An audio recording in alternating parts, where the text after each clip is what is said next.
Joto mampa hogra jagra takumku hanau payungno ang aini sakao bengtek beram mai tongmo ni bujuno joto no sirin chongjao puilao aini sningmung aini mungkhe hamsarai riang panjikhe msa aini parakhe khakhomthai 10 konpui Phoinhopio Kanchanpur subdivision ni singno klaio akhe ang tangmo samungkhe angkhe police department o se DSP khiye tongjao tao ang posting klai tongmo khe 6 battalion TSR ni assistant commandant khiye tangma tongo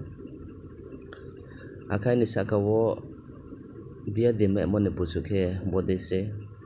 ang lainai February bosi saisunui mosi kolpetham mane salbama jingyo nayo ye aini msa o thui rain thangmono ni bujuno ang maiha abodeno ang nayo ye kumaso biya deklai ha hiye nayok mo bai khiye Shillong ni Negrims akhe bon yago Guwahati akhe Agartala ni cancer hospital abode khe tao o park tingpiye jang Kolkata ni Tata Medical Center o nayok ma tongo akhe ro so phaiye doctor rok diagnosis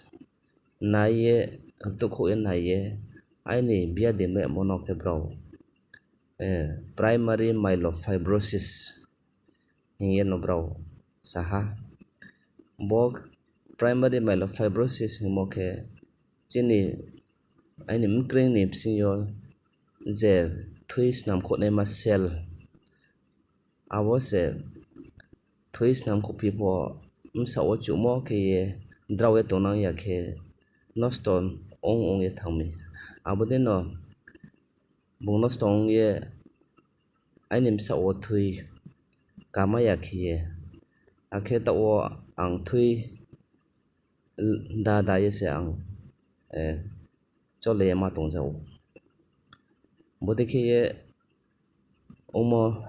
thaima aini sakao sophai thaha akhe doctor srai kheno mungkhe sao bo biya dinno hamdenai babo biya din yonai le lama tongha cho se abokhe pekchao no daslai onoi ma hiye sao Engraji bai khe bone marrow transplant hiyo arongmi doctor khe bo lama tongha cho se nono draw yela ron male hiye sakhoi na tongha akhe boni bujugo tre doctor saphiyo bo bone marrow transplant khenai ba pekchao no daslai nai ha sikhe rang khopocha nangmo khe lakha kholphechra 35 lakhs nangnai hiye no bro estimate khe khauye riha arekhe bodekhe sain sakao biya diktorma sisauya nusuya khe klai phaimo bai akhe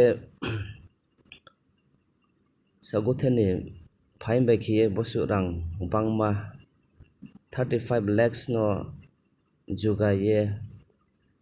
lapimet ma sran singo bongphiya khe tongmon boye ang barikhe no lengye no ma tongha akhe lama ain boye bare khokchei ma kheno kaphongo klai ma tongo abon boye se ang tini bo rojo to takhomkhu rono masaho tiniyo aini sakao je biya deklaimoni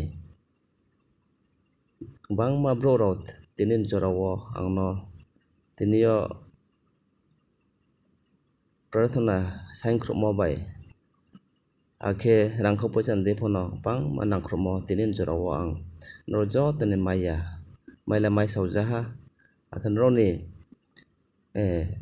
ain boya waisukmo rok pono ang bangma mai soha aring pipono bo buskango aini bone marrow transplant pekchau no daslet ma rang ang sasau akhe tini jorao jugar ye kaso ni maya khong tongmon bauye tinio bangma brotle waiso eno ripori ha akhe ang mai soha khakjangmo angba saipo paiya aring pipono tre lakha skuchi boyang kari sokmaya khong tongramon boye akhe doctor date rimoke me sajisning man jora 17 men jora wo rang juga maikha hamnai hingsamon boye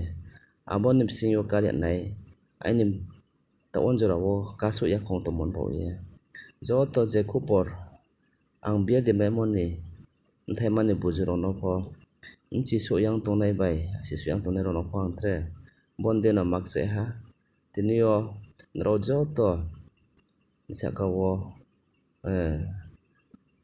je rau yau chumo dekhiye nangkrukmai mingkhe tini somudro ni tui thoha baikhe kha thangmo dekhe